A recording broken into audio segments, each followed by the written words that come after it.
Welcome and greetings, career-minded superstars. You are listening to the exclusive Career Coach, your podcast for all things career. And I'm Lisa Edwards, the indispensable career coach for superstars just like you. Now let's dig into this week's topic, shall we?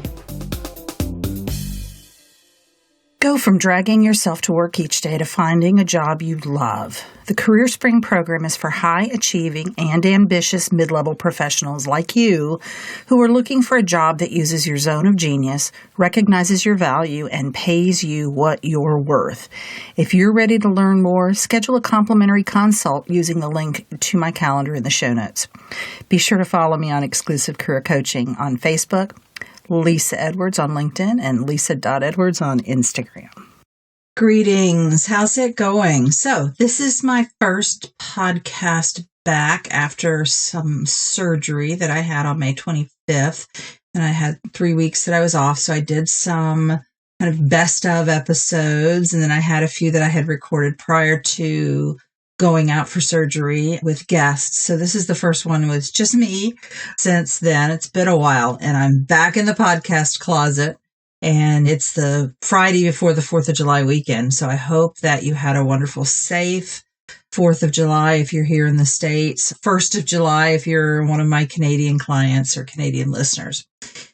I recently read The Gifts of Imperfection by Brene Brown, and her section on hope and powerlessness really resonated with me as I thought about it in relation to the job search. So I wanted to translate her concepts to the job search and give you my take on those concepts. I want to remind you or let you know for the first time, depending on whether you've heard about this before, I do a group coaching program a couple of times a year. It's called Land Your Dream Job, and it is an 8-week group program that offers the same content, the same process that I take my clients through one-on-one, but at a much more affordable price. It's going to start on September 13th and go through November 1st.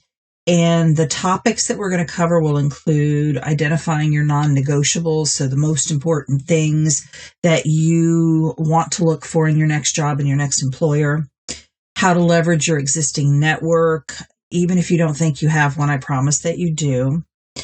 How to utilize my number one strategy for making your online applications more effective, building out a multi-pronged job search strategy that is customized to you and what makes the most sense for you, recognizing and addressing the negative thoughts that are going to happen. They're going to crop up and it can hold you back from your job search.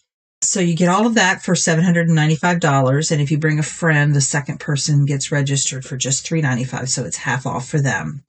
So if you have more questions, there's a link in the show notes. I'll tell you now, it's landyourdreamjob.carrd.co, or you can look in the show notes. If you're driving, please don't be writing that down. And hope to see you in Land Your Dream Job come September 13th. So let's get back to Brene Brown and hope. Her research really surprised her, and it revealed that hope isn't just an emotion, but rather it's a way of thinking. It's a cognitive process. It's something that your brain does.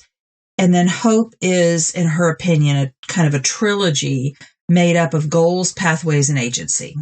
And what that means is that hope happens when, number one, you have the ability to set realistic goals, and which most of us do if we have good cognitive function. Number two, we are able to figure out how to achieve those goals, because obviously a goal without a plan to achieve them is just a wish, right? And that includes the ability to stay flexible, develop alternative routes. So if what you thought was going to work isn't working, problem solving, how to solve for the things that aren't working. And then finally, you have to have belief in yourself. So we have the ability to set goals. We have the ability to figure out how to achieve those goals, how to problem solve, troubleshoot, and we believe in ourselves. We believe that we are worth the effort, that we believe that we are doing the right things for ourselves. We believe that the things we are doing in our job search will get us at where we want to be. So my translation to all of that is, we know what we want, we know how to get there, and we know we can do it. So this all has to start with this hopefulness and belief in ourselves has to start with this core belief in, I know I can do this. I have a plan. I know how to act that plan out. I'm confident that I will act that plan out. So according to Brene, hope can be learned. And she talks about children most often learning hope from their parents or, significant others. So it could be teachers, extended family members, coaches. I think my kids learned a lot of hopefulness from their coaches, and it could even be clergy.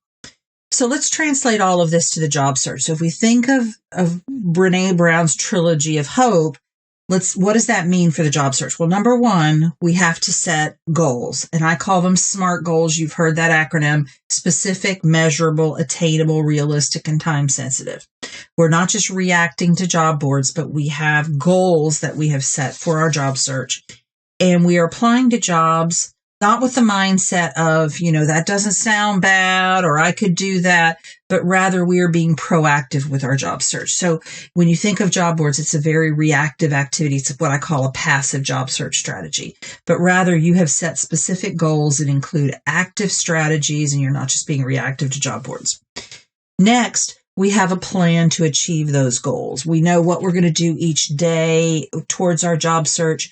And at the same time, we're open to mid-course corrections. So we're gathering data on what is working and what isn't.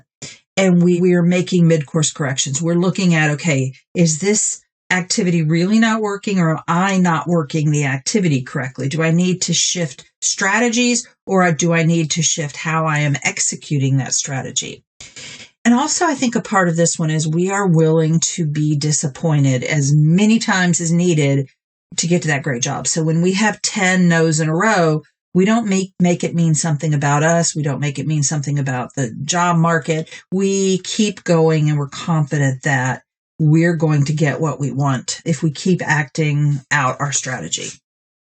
Next, we believe that we are qualified for and deserving of a great job with great pay. So we have that belief in ourselves. We don't downplay our qualifications. We don't downplay our skill set, nor do we settle for quote unquote good enough. We believe that we deserve this fantastic job. Brene talks about children needing boundaries, consistency, and support to develop their hopefulness.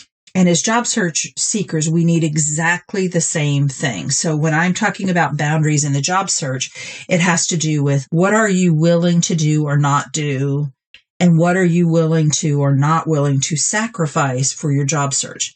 So boundaries need to be set around what activities you're going to do, what you're not going to do, but also what's most important to you in your next job. And you're not going to compromise on those non-negotiables. Now, I have talked before on this podcast, and I work with my clients on the difference between non-negotiables and gee, wouldn't it be nices, right? And it's very important to know those things, because the gee, wouldn't it be nices are the icing on the cake. But if we don't have the cake, we don't have anything to put the icing on. So really setting those boundaries around our job search. Next, consistency. Job seekers who occasionally network, they stop and start their job search when things in their life get complicated, or they have a really busy phase in their work, and they don't follow through on the plan that they've already set. They lack that consistency. And what often will happen is they blame the job market. They blame their qualifications. They blame someone outside themselves for them not being successful in their job search. But what has happened is they're not showing up on a daily basis with that consistency. I require my clients to dedicate a minimum of 5 hours a week on their job search if they're unemployed, and then considerably more than that, typically 25 to 30 hours a week if they are unemployed. And it's that consistent. So we talk a lot about what are you able to carve out of your day, your week, consistently, because 5 hours this week and then we don't do another 5 hours for another month is not going to get you the results that you want. The next one is support. Job seekers need the right kind of support. So it could be really supportive friends and families who are on board with your goals. And I did an episode with my friend Jane Springer, the life coach, 20 episodes ago now probably, where we talked about what to do if your friends or family aren't on board with your career goals. So you want to make sure that you surround yourself with the people in your life who do support that. In addition, you may want professional help. So, for example, someone like me, people come to me because they want a professionally written resume. They want professional career coaching. They want professional support and guidance and accountability. You may also want help with your mindset. That's another big piece of what I do with my clients, and how to execute that job search to be successful. I want to say here that your job search isn't going to be fun, fast, or easy. And I think one of the biggest mistakes I see job seekers make is that they decide sort of arbitrarily that this is taking too long. This is too difficult. I should be hired already. They are hiring me because of. Those beliefs are hope killers. When you think about it, there's no basis in reality. When you say something like, my job search is taking too long, I hope to be hired by 2 months ago, where does that come from? It comes out of thin air. And yet you are allowing your hope and hopefulness to decline because of that thought. So what does hopeful self-talk sound like? It could include something like, this is hard and I can do hard things. That's one that I use a lot about a lot of different things. If I'm tackling something new in my business, and I'm struggling with it, or I'm struggling to learn a new skill, I can step back and say, this is hard. And I can do hard things. I can look to my past to think of, when did I learn a hard thing and get really good at it before? I have plenty of examples to pull from. I could also think, I am patient with myself as I learn new skills. Again, that's one I've used a lot. Like, okay, I'm learning this new thing. I need a little more patience with myself. I'm not catching on immediately. That's okay. I can learn new things. And then another one is, I am becoming better at. So instead of focusing on the gap in your understanding, I'm not good at this, or I'm taking too long to learn it, you're saying, I'm becoming better at whatever it is. Now, having said that your job search will not be fun, fast, or easy, does not mean that your job search should be a drudge or will be a drudge.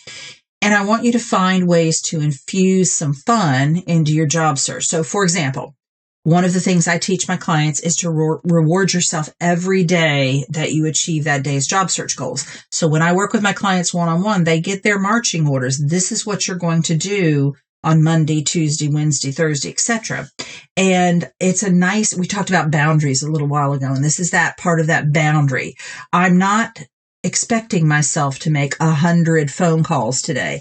What I set up ahead of time, what I decided ahead of time, was I was going to make 5 calls today, and I did it. So now I'm going to reward myself with that walk with the dog, with that glass of wine, with that call to a friend, whatever it is that is rewarding to you. So make sure that you reward yourself each day that you achieve your goals for the day. Next, make your networking meetings as fun as possible. What does that take for you? You know your personality. You know how you deal with both one-on-one meetings, maybe of people that you don't know or people that you haven't seen in a while. How do you react when you're in a group networking setting? Do you need to bring a friend with you to make it more enjoyable with those group settings? How can you infuse laughter if you have a great sense of humor? So think about, okay, I'm not really looking forward to this networking meeting. How can I make it more fun? Next, allow yourself to get excited about the possibilities you're finding. So from a place of, oh, I didn't know that job existed, or I'm so excited what I learned about that company. Now, maybe you don't get the interview with that company, but I want you to get excited about learning about new companies and new possibilities. And so, for example, if your mindset is, if I don't get this job, I'm a failure. I'm supposed to have this job. You want to rather come from a place of, it's so exciting to be learning about what this company's doing, what kind of jobs they have, that sort of thing. And then finally, you're going to want to cultivate a tolerance for disappointment, right? So salespeople are really good at this. They know that, typically maybe they get a sale every 10 contacts. So every time a no comes to them, they realize and recognize that they are so much closer to their yes. And so you're going to hear a lot of no's, or what I call crickets, no response at all, from your job search before you hear that coveted yes. So here are some thoughts to help you while you're hearing the no's or the crickets. I thought that was the job for me, but I was mistaken. This is my favorite one. Something better is coming along. So I thought that was fantastic. I can't even imagine what the job for me is going to be like. It's going to be unbelievable. I like this one too. They were simply mistaken when they didn't hire me. The right company will recognize and reward my genius, right? So not every company is for you. You're not for every company. And recognizing that was supposed to happen. They were supposed to reject you because they didn't recognize your genius. And the company that is for you will recognize and reward your brilliance. Here's a quote that I liked from Brene's book. Quote, "Powerlessness is dangerous. For most of us, the inability to affect change is a desperate feeling. We need resilience and hope and a spirit that can carry us through the doubt and fear." Unquote. Your job search is a tremendous opportunity for you to cultivate hopefulness and a feeling of powerfulness. You are in control of your job search. The job market, the companies, other people are not in charge of your job search. You can affect change in any area of your job search that isn't working for you.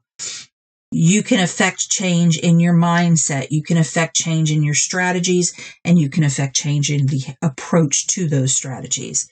You can weather and even grow from the disappointments and setbacks that are going to happen in your job search. So if you can approach your job search from this attitude of learning, growing, cultivating really important skills, you're going to be so much better off than if you believe you are a victim of a layoff or a termination or the job market or whatever, and you're forced to go job search and people are out to get you, and I'm too old to get a job, I'm too young, I'm too this, too that, not enough of this, not enough of that.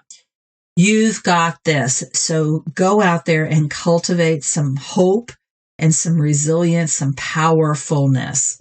And I'll see you next week. Take care. You've been listening to The Exclusive Career Coach with Lisa Edwards, CEO of Exclusive Career Coaching. It would be great if you would rate, review, and subscribe to this podcast. Also, I want to be your career coach, so be sure to ask questions about your career management challenges and job search situation. Until next time.